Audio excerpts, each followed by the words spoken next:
Welcome students. जैसा कि हमारी एक्सरसाइज 5.1 चल रही है और मैंने कहा था कि हम इसको 3 क्लासेस में कंप्लीट करेंगे। पार्ट 1 आपको मिल गया होगा, पार्ट 2 आपको मिल गया होगा और जो भी मैंने उन दोनों पार्ट्स में सिखाया वो सारे कॉन्सेप्ट आपको समझ में आ गए होंगे। आज का हमारा लास्ट पार्ट है, इसके बाद हमारी एक्सरसाइज फिनिश हो जाएगी। नेक्स्ट क्लास में जब भी हम मिलेंगे तो हम स्टार्ट करेंगे 5.2। ठीक है, तो देखते हैं क्वेश्चन नंबर 26 से लेके रिमेनिंग जितने भी क्वेश्चन होंगे वो आज हमारे कंप्लीट हो जाएंगे। तो आइए 26 पर चलते हैं। 26 क्या कह रहा है? फाइंड द वैल्यू ऑफ के, फाइंड द वैल्यू ऑफ के so that the function is continuous. कि आपका फंक्शन क्या है? कंटिन्यूअस है in the at the indicated point, यानी कि जैसे पाई बाय 2 पर कहा गया है तो इस पर ये वाला फंक्शन क्या है? आपका कंटिन्यूअस है। और जाहिर सी बात है, जब कंटिन्यूअस होगा तो हम क्या निकाल सकते हैं? अपनी या तो LHL RHL को इक्वल रख के के की वैल्यू निकाल सकते हैं, या फिर मैंने आपको एक चीज सिखाई थी कि जब हमारे पास ये जो फंक्शन है डिवाइड नहीं होता, लेस देन और ग्रेटर देन में नहीं है, तो मैं डायरेक्ट यहाँ पर इसको नंबर लाइन के थ्रू समझाऊं तो यहाँ पर पाई बाय 2 होगा। ठीक है, सिर्फ पाई बाय 2 पर 3 वैल्यू है, लेकिन उससे चाहे लेस हो चाहे ग्रेटर देन हो, फंक्शन हमारा क्या है? सेम ही है। ठीक है, जो फंक्शन हमें दिया गया है वो लेफ्ट पे भी वही चलेगा, राइट पर भी वही चलेगा। और इस केस में हम क्या करते थे? डायरेक्ट हम अपनी लिमिट निकालते थे। क्या निकालते थे? डायरेक्ट हम अपनी लिमिट निकालते थे। तो वही निकालेंगे लिमिट, है ना, लिमिट x टेंस टू क्या? Pi by 2।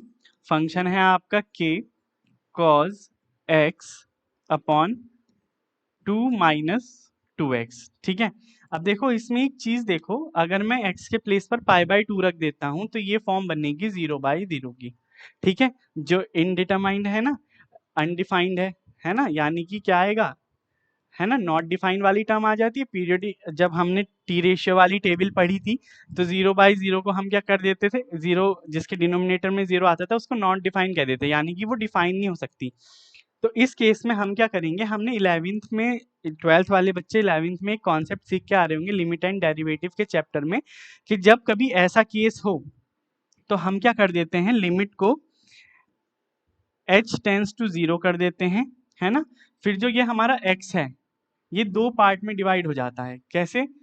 a minus H, A plus H. अगर इस फंक्शन में देखूं तो मेरा a क्या होगा? पाई बाय 2 माइनस एच, है ना।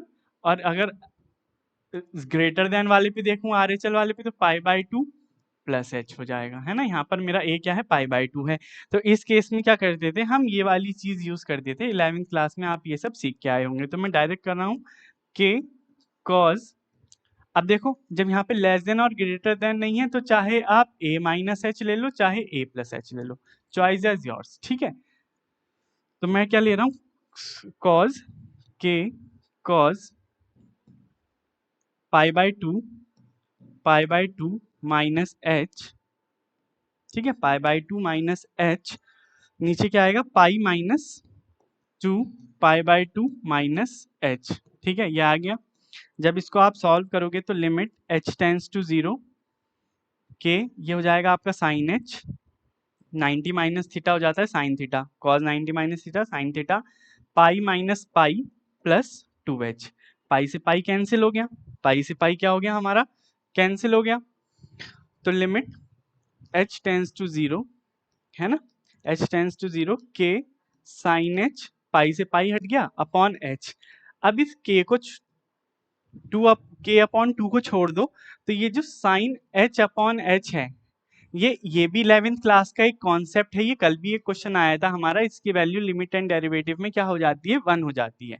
ठीक है, तो मैं क्या रख सकता हूं? मैं क्या कह सकता हूं कि h टेंस टू 0 के अपॉन 2 तो एज इट इज, और साइन h अपॉन h क्या बन गया हमारा? 1 बन गया। क्या बन गया? 1 बन गया। अब इसमें h तो रहा ही नहीं, तो कोई हम वैल्यू h की वैल्यू तो रख ही नहीं सकते, तो क्या हो गया? ये हमारा k बाय 2। ठीक है, ये लिमिट आ गया। अब मैं निकालता हूँ फंक्शन। क्या निकालता हूँ? f pi by 2। f pi by 2 पर क्या दे रखा है? 3। ठीक है, हमें क्या निकालनी है? k की वैल्यू। तो लिमिट क्या? x टेंस टू, या है ना, ये दोनों इक्वल आ गया। तो जब k बाई 2 आ गया और इससे 3 आ गया, हम क्या करते थे? लिमिट को फंक्शन के इक्वल रखते थे। तो k by 2 is equal to 3। है ना। यहाँ से k की वैल्यू निकालना चाहूँ, 2 3 ज़ा 6 हो जाएगा, 3 के मल्टीप्लाई में 2 पहुंच जाएगा और यही क्या हो जाएगी हमारी k की वैल्यू हो जाएंगी। ठीक है, थोड़ा सा घुमा फिरा के था, लेकिन क्या हुआ है इसमें 11वीं क्लास का कॉन्सेप्ट यूज हुआ है। क्वेश्चन नंबर 27 में देखते हैं। अब देखो इसमें लेस देन और ग्रेटर देन वाला आ गया। ठीक है, अब मैं आपसे कहता हूं कि यहाँ पर 2 है, लेस देन और इक्वल टू पे तो फंक्शन चलेगा आपका के एक्स स्क्वायर और ग्रेटर देन पे चलेगा 3। ठीक है, तो हम क्या करते हैं, लेस देन पर निकालते हैं, ग्रेटर देन पर निकालते हैं, देन इक्वल टू पर निकालते हैं। अगर मैं लेस देन की बात करूं देखो तो क्या है, ये पॉलिनॉमियल फंक्शन है तो भी कंटिन्यूअस होगा। ग्रेटर देन की बात करूं कांस्टेंट फंक्शन है तो भी कंटिन्यूअस होगा। तो डायरेक्ट मैं at x is equal to 2 पर कर लेता हूं, क्योंकि उससे एल एच एल और आर एच एल आएगी, दोनों को हम जब इक्वल रखेंगे तो हम k की वैल्यू इजीली फाइंड कर पाएंगे। ठीक है, तो L H L limit x tends to negative, है ना, यानी कि 2 से लेस फंक्शन क्या है के एक्स स्क्वायर।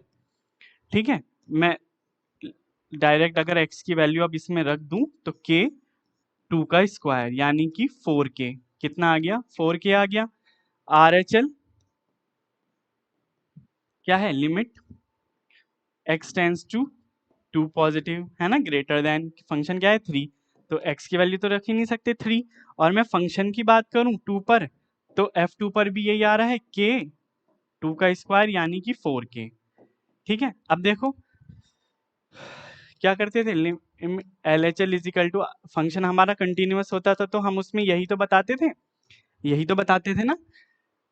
तो जब ये इक्वल है तो ये हो गया आपका 4k, ये हो गया आपका 3, ये हो गया आपका 4k। तो किसी को भी या तो इसको इसके इक्वल रख लो या इसको इसके इक्वल रख लो, बात वही है। तो 4k is equal to 3, then k की वैल्यू आ गई आपकी 3/4, कितनी आ गई 3/4 आ गई आंसर।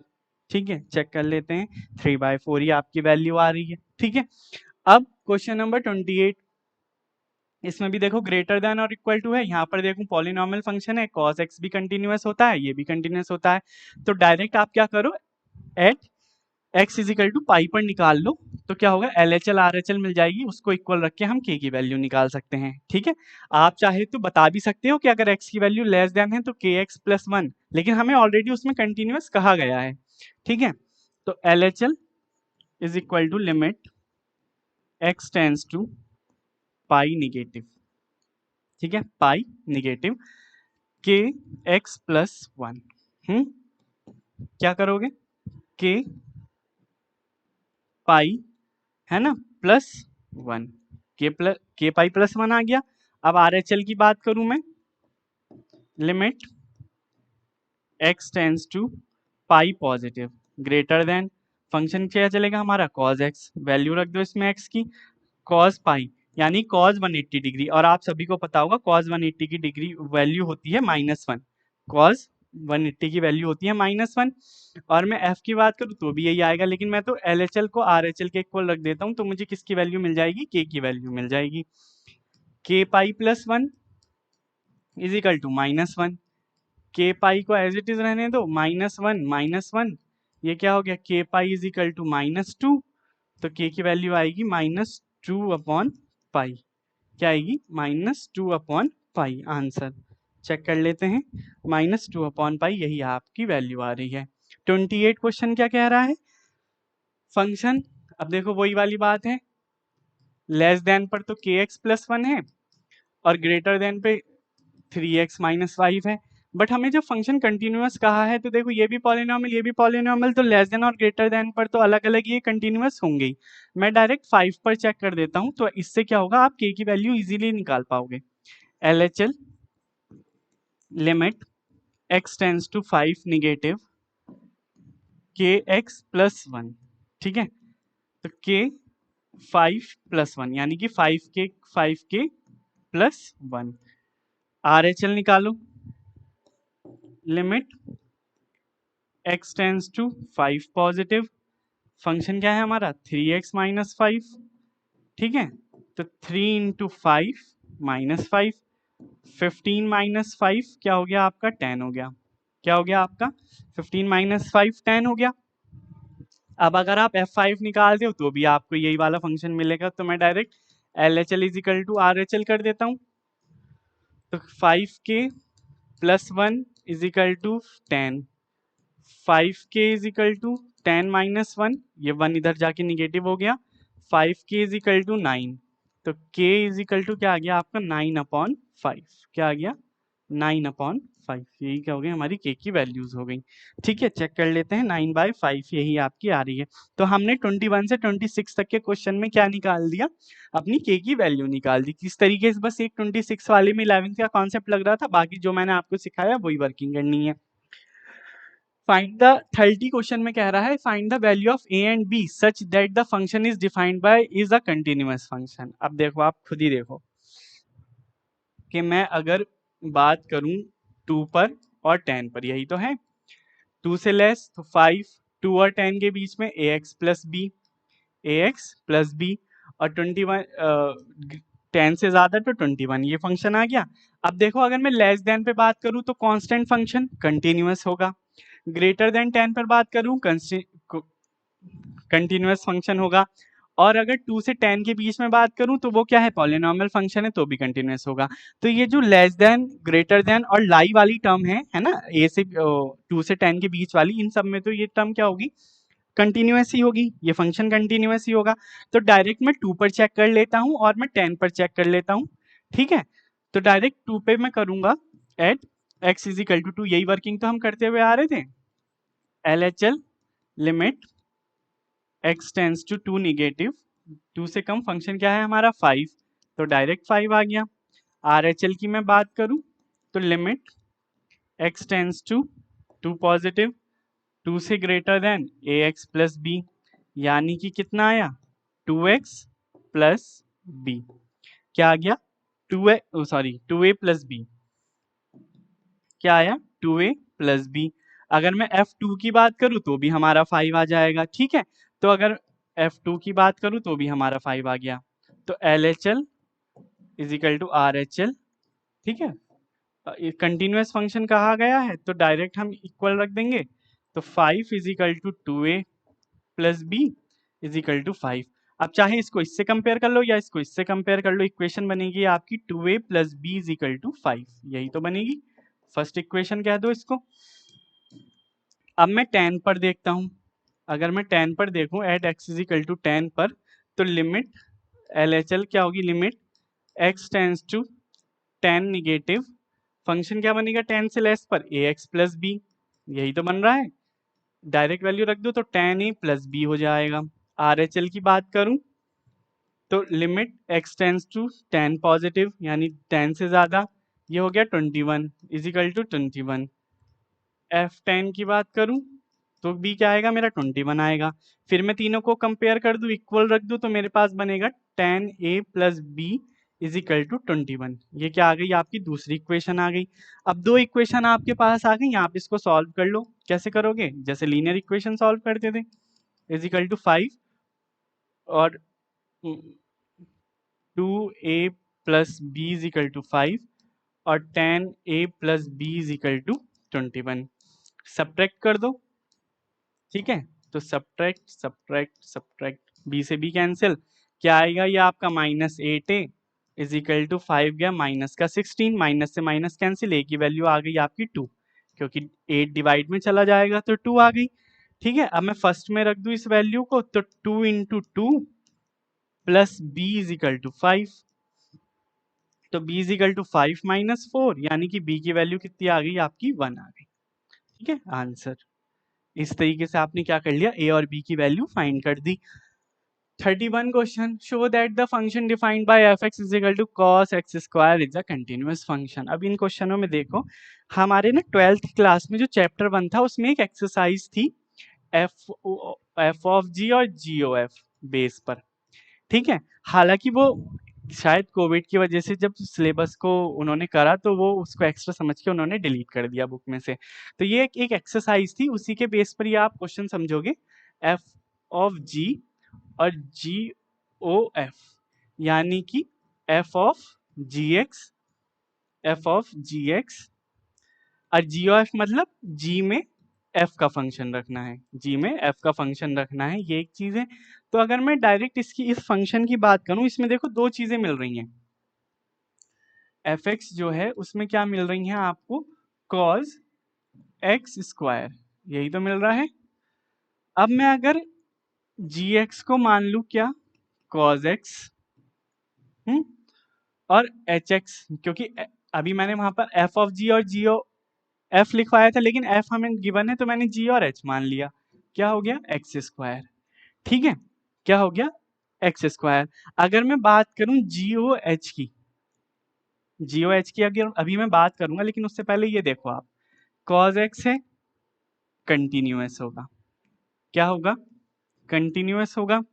जी एक्स क्या है आपका, पॉलिनॉमियल फंक्शन है, तो ये भी क्या होगा कंटिन्यूअस होगा, ऑलवेज कंटिन्यूअस।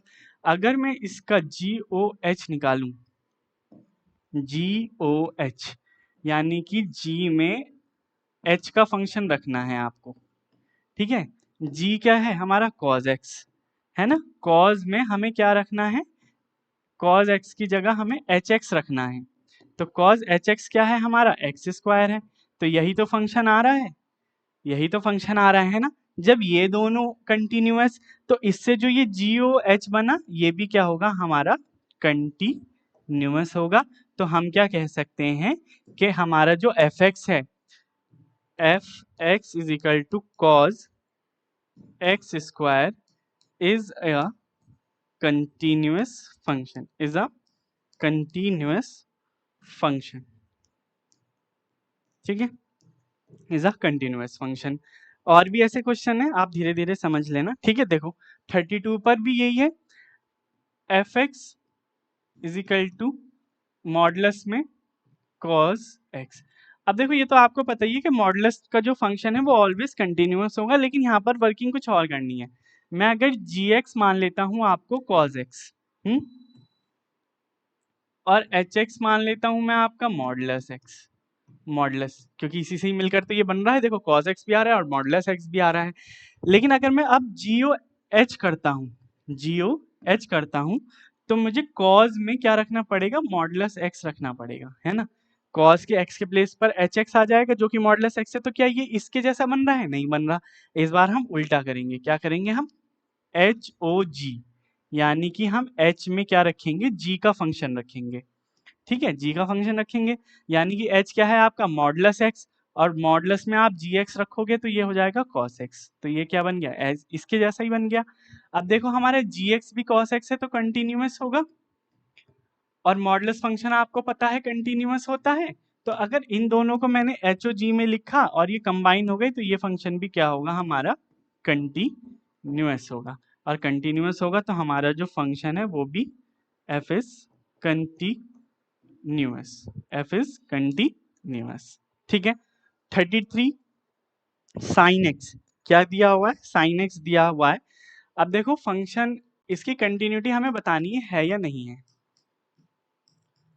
अगर मैं जी एक्स को मान लू साइन एक्स, और एच एक्स को मान लू मैं आपका सिर्फ मॉडुलस एक्स, तो जब मैं जीओ, अब देखो साइन भी मैंने आपको बताया था कि कंटिन्यूअस होता है, सिर्फ साइन और कॉज ही कंटिन्यूअस होते हैं टी रेशियो में, और मॉडुलस तो आपका होता ही कंटिन्यूअस है, ठीक है। तो हम क्या कह सकते हैं कि जिसका जो जी ओ एच निकलेगा वो जी ऑफ एच एक्स निकलेगा, ठीक है, यानी कि जी के प्लेस पर जो है उसमें एक्स के प्लेस पर क्या रखा जाएगा, एच एक्स रखा जाएगा, यानी कि साइन एक्स। तो अगर ये दोनों कंटिन्यूअस हैं और इससे हम मैंने ये निकाला, इन दोनों से मिलके मैंने ये निकाला, तो ये भी हमारा क्या होगा कंटिन्यूअस होगा, और जब भी कंटिन्यूअस होगा तो मैं क्या कह सकता हूँ कि फंक्शन हमारा क्या है कंटिन्यूअस है, ठीक है, ठीक है। ये अगर फर्स्ट चैप्टर में वो एक्सरसाइज होती ना एफ ओ जी और जी ओ एच वाली, तो आपको ना इजी पड़ता इस अभी समझना, लेकिन कोई बात नहीं, शायद 11th में जो लिमिट एंड डेरिवेटिव है उसमें भी ये कॉन्सेप्ट होगा, अगर आपने पढ़ रखा होगा तो आपको आता होगा। बाकी अगर 11th की कोई मेरी वीडियोस देख रहा है तो जैसे ही उसमें लिमिट और डेरिवेटिव का चैप्टर आएगा तो उसमें हमें उसकी यूज पड़ेगी, तो मैं आपको उसमें सिखाऊंगा।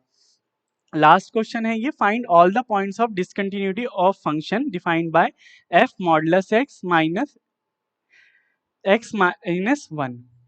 अब देखो एफ एक्स क्या है, modulus x minus x minus one. ठीक है, अब मैंने आपसे एक चीज बताई थी लास्ट क्लास में कि अगर दो फंक्शन हैं, अब देखो जैसे ये मॉडुलस है, ये भी कंटिन्यूअस होगा, ये भी मॉडुलस फंक्शन है, ये भी कंटिन्यूअस होगा। ठीक है, ये भी क्या होगा, आपका मॉडुलस फंक्शन होगा। तो मैंने आपको बताया था अगर आपके पास दो कंटिन्यूअस फंक्शन है और उनके बीच में प्लस माइनस या मल्टीप्लाई है, तो उन दोनों का सम, उन दोनों का डिफरेंस और उन दोनों का प्रोडक्ट भी क्या होगा, कंटिन्यूअस होगा, कंटिन्यूअस होगा। अब यहाँ पर क्या है, आपका निगेटिव है, तो ये भी हमारा कंटिन्यूअस है, ये भी कंटिन्यूअस है, इन दोनों का डिफरेंस भी क्या होगा, कंटिन्यूअस होगा। तो हम इसको सॉल्व करने की जरूरत नहीं है, डायरेक्ट हम क्या कह सकते हैं कि हमारा फंक्शन क्या होगा, कंटिन्यूअस होगा।